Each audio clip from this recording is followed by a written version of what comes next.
మీరు లైఫ్లో ఎప్పుడైనా కిడ్నాప్ చేద్దాం అనుకున్నారా?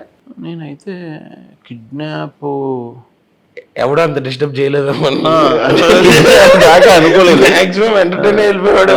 కిడ్నాప్ దాకా అనుకోలేదు. కిడ్నాప్ చేద్దామని ఎప్పుడు అనుకోలేదు, మరి రాలేదు అది. నాకైతే చిన్నప్పుడు అనిపించేది మా ప్రిన్సిపల్ గారిని చేద్దామని.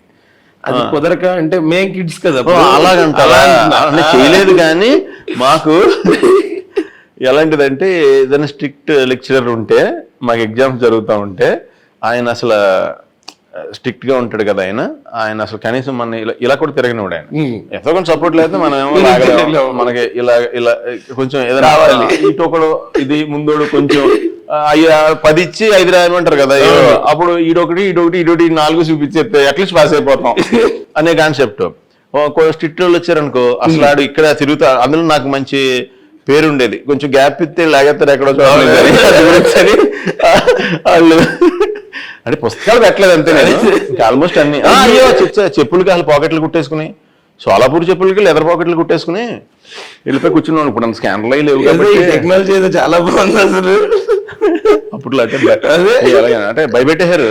అంటే ఏంటంటే ఇంక ఇది చాలా కష్టం అబ్బాయి, ఇంక నువ్వు కష్టం నీకు అసలు ఇంక ఇది ఉండదు, ఇంకా చాలా కష్టం. ఎందుకంటే అవతల బయట ఏమో 60% 70% జాబులు లేవు అక్కడ, అలాంటిది నీకు మినిమం పాస్ మార్కులు అంటే కష్టం ఇది అనేవారు మ్యాక్సిమం. అంటే ఆయన ఎవడన్నా స్ట్రిక్ట్ అతను పడితే నా చుట్టే తిరిగేవాడు. వాళ్ళకి అర్థమైపోయింది, అంటే వీళ్ళు సౌండ్ వెళ్ళిపోయి ఉంటది అక్కడికి, వీడు ఇప్పుడు ఎక్కడ పెట్టాడు ఎక్కడ ఏం చెప్తాడు అని. అదే ఫోకస్ కొంచెం.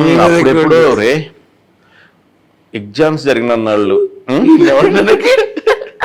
ఎవడన్నా తీసుకెళ్ళి రూమ్ లో ఇటు తలుపేసి ఫుడ్ కావాలంటే ఫుడ్ ఇచ్చేసి వాళ్ళరా, మరి మర్డర్ కేసు అయిపోద్ది అని అలాంటి థాట్స్ వచ్చాయి. సరదా జోకులుగా మాట్లాడుకున్నాను ఫ్రెండ్స్ లో. సీరియస్ గా ప్లాన్ చేసి ఉండాల్సింది చిన్న. అంటే ఇప్పుడు సీరియస్ గా ప్లాన్ చేస్తే నాకు నెంబర్ వేసి, ఈ పాటికి నేను ఇక్కడికి వచ్చేవాడిని కదా, నాకు నెంబర్ వేసి నా కోసం పెద్ద సెల్ అరేంజ్ చేసి బయోపిక్ తీసి అప్పుడు నా బయోపిక్ వేరే వాళ్ళు యాక్ట్ చేసేవారు. Please subscribe Yup Entertainment. Yup Entertainment, please subscribe. Thank you.